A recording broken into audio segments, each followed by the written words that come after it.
This video is sponsored by Squarespace, more on that at the end of the video. Bonjour, my name is Alice, welcome back to my channel. Every season of Emily in Paris is an opportunity for French people, myself included, to complain about the inaccuracies of the show and reflect on what the Parisian experience really is like. I first wanted to make this video when I saw this meme created for season 2, where Emily is seen taking a selfie with yellow vest in the background and the caption, Emily in Paris creator says Emily will assimilate more to French culture in season 2. It made me realize that the idea of class and different classes had completely disappeared from the show. Season 3 has come out at a time where 100% of Parisian commuters hate the public transportation system, especially the metro that is mega crowded at rush hours, but that is completely inexistent in Emily in Paris. The contrast between the real Paris and Emily's Paris was astonishing. Paris is romanticized worldwide for being the city of love. Many films shot by French or foreign directors seek to only show the good side of the city. In Paris specifically, the périph', the ring road,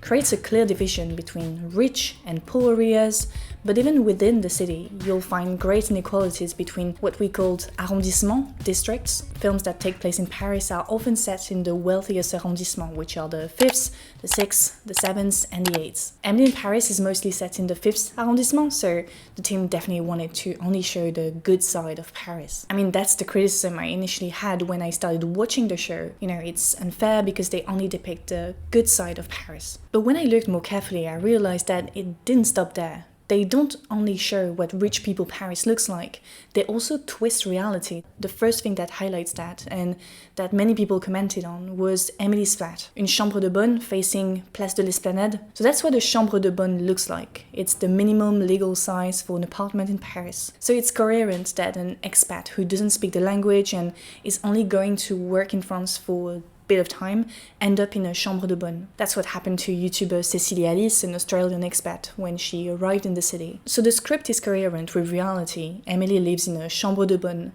But the aesthetic, the image, isn't. It looks too good to be true. Another example is the character Mindy. Mindy doesn't receive any support from her wealthy family. She has to work as a nanny, a dame pipi, which is a derogatory term to talk about the ladies who collect money in the public toilets, and finally a busker. Yet she doesn't quite look like someone who's earning a very small salary. Her and Emily dress like very wealthy people. There are many other examples like that of disparities between one's economic capital and what they do, where they live, and how they dress. In fact, the class differences between characters are purposely removed from the show. They only manifest themselves here and there and disappear almost immediately. In Emily in Paris, class doesn't exist. Or at least everybody looks very wealthy. My first intuition was to see that in a bad way. You know, how dare they cancel class like that? How could people want to watch something that is so unrealistic? So in an interview she gave for a popular French TV show, Lily Collins was asked about the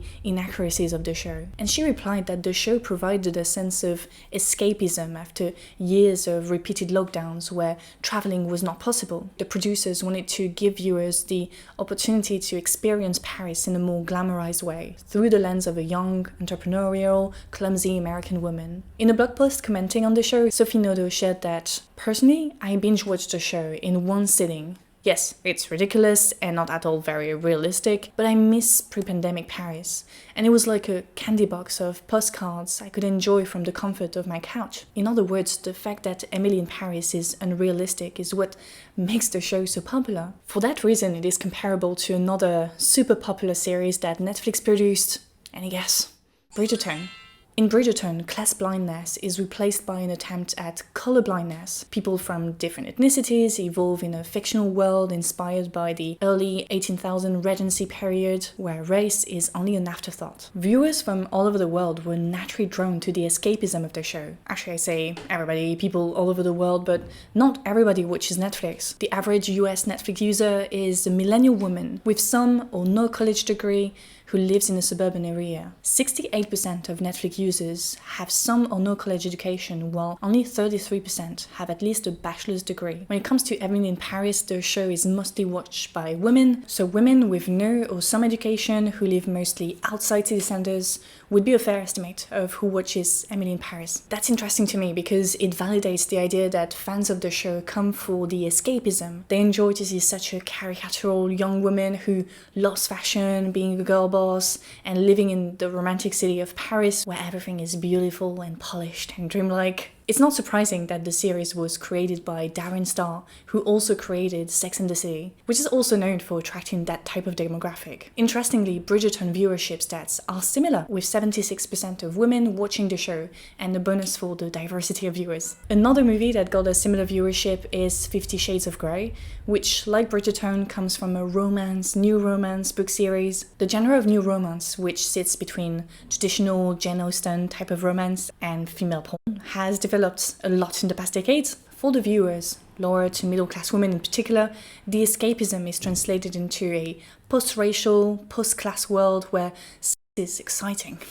I'm going to make a little confession here, but when I was 17, 18, I wrote a series of teenager, young adults love stories in the same style as Sally Rooney, but my writing wasn't as good. And I wanted to find people to read them and get some feedback. And you know what? The places where I got the most positive response were Facebook groups of new romance readers. At that time, I was quite judgmental of people who read or watch new romance, but when I started to profile the women in those groups, I realized that most of them were sexually frustrated stay-at-home moms. It was very interesting because in those chats you had people sharing their reads, people publishing some of the things they had written, and then you had advice on like how to take care of my baby. It really felt like a mom support group. And yeah, because of the type of literature they read, sex was discussed very openly, and so they sometimes talked about the shortcomings of their husbands, which it was very funny.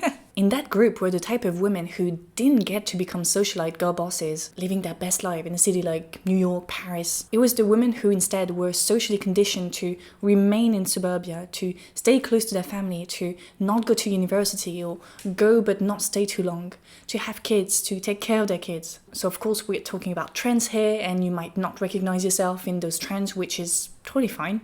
You know, the film adaptation of books like Bridgerton or 50 Shades of Grey has attracted younger, more diverse viewership, but still, knowing that the core viewership of that type of media are young to middle-aged women living outside city centers and who have little or no college education is important. It's important because it affects how we can criticize that type of media. I said earlier that it frustrated me that class had completely disappeared from the show, and one thing I could have said was, hey, Netflix has to show class, it has to repoliticize this show. But who am I to force people to see class in politics where they clearly do not want to? It's interesting to me, and maybe to you as well, to see movies, TV series that deal with race politics, gender politics, and class, because that's a form of escapism from my rather privileged lifestyle as a white content creator living in a big city. It reminds me that my lifestyle isn't accessible to a lot of people and that I must remain politically conscious. But if your daily life is synonymous with class struggle, racism, or gender-related discrimination, then it makes sense that you want to ask for a break for the duration of that goddamn episode. Now, does that mean that we should stop criticizing, politicizing those shows, as we love to do here on YouTube? I don't think so. In fact, popular culture is political in nature. You know, it's not because those shows and movies aren't highbrow that they don't say anything about our society, and that's precisely why pop culture video essays attract so many viewers. People want to understand the meaning of what they're watching, listening, reading. In turn, it's becoming more and more acceptable to watch light-hearted content, to say that you enjoy watching Emily in Paris, to say that you enjoy listening to Taylor Swift, that you like romance fiction. Now, the combination of the two means that people who don't come from privileged background, who didn't go to university, can also develop critical thinking tools and a political consciousness. I would like to state that higher education doesn't always equal critical thinking, but education forces you to practice critical thinking by analyzing text, by writing essays where you have to structure thoughts, etc., where you have to do your own research. But you know, I know a lot of people who didn't go to university and are still very good critical thinkers. But yeah, usually the more educated you are, the better your critical thinking skills are. We often hear that Gen Z and to a lesser degree millennials are the most politically conscious generations, and I'm convinced it directly connects to the fact that we are not afraid to politicize the pseudo-apolitical in a way that doesn't minimize those who consume it. In times of conflict, crisis, doubt, people find comfort in popular culture. If we look back on history, malicious people have capitalized on it to instill the ideas they wanted to instill. That is materialized in state propaganda during the First, Second World War, the Cold War, the Vietnam War, pretty much any war. Average people believed those messages myth because they didn't have the tools to understand it was propaganda. It's not so much that people were dumber, more gullible in the past, but rather that the tools, the framework through which one could think critically either didn't exist yet or weren't as accessible as they are today. And yes, if you listen to conservative commentators, they'll complain that Hollywood is doing woke propaganda. I mean, it's not a secret that Hollywood is quite liberal, Netflix is quite liberal as well. However, liberalism doesn't necessarily mean anti-status quo. Liberal media uses a form of pastel progressivism that is compatible with escapism. That's what Maya titled her video on Bridgerton, The Liberal Escapism of Bridgerton. But we can criticize it, and we do. That's the difference with propaganda. Oftentimes, viewers are actually encouraged to share their opinion on the show, by themselves on social media platforms, in conversations with friends, family, etc., or through content creators in comment sections. For many now, a piece of media isn't complete without its criticism. As soon as you finish a show, a movie, you want to hear about what your favorite content creator has to say about it. I want to end this video on an optimistic note, and I'll let you be pessimistic in the comments. I think there's no better way to help someone develop their political consciousness than to introduce them to politics through something they are familiar with. So it can be a personal experience or a movie, a show, etc. That's why commentary videos, video essays in general, are so efficient at politicizing people. They use a combination of personal experience, pop culture that people can relate to raise awareness on bigger topics connecting identity politics with class and vice versa. Look at me promoting my own niche again. Anyway, that's it for today, but before I leave, I would like to introduce you to today's sponsor, Squarespace. Squarespace is an all-in-one platform for building your brand and growing your business online. You can create your own website around your preferred aesthetic from a catalog of templates and use it as a landing platform for all the activity you do. Whether it's YouTube, an online shop, a blog, a podcast, photography. Once that is set up, you can connect all your social media accounts and share content between different platforms. Squarespace can also help you create effective email campaigns to really connect with your community. Finally, they have this very cool feature where you can connect and learn from other creators like Winona Ryder. So if you feel like Squarespace is made for you and you want to check it out, go to squarespace.com for a free trial, and when you're ready to launch, go to squarespace.com/alice.cappelleyt to save 10% off your first purchase of a website or domain. Thank you, Squarespace. Thank you for watching the video. I hope you enjoyed it. As always, the discussion continues in the comment section. Don't forget to like, to subscribe, if it's not done already. Thank you to my patrons for supporting me, and a big thank you to Donage, Manuel, Jay, Oswald, Carla, Alex, and Dakota, outside City Sanders. I can put it under.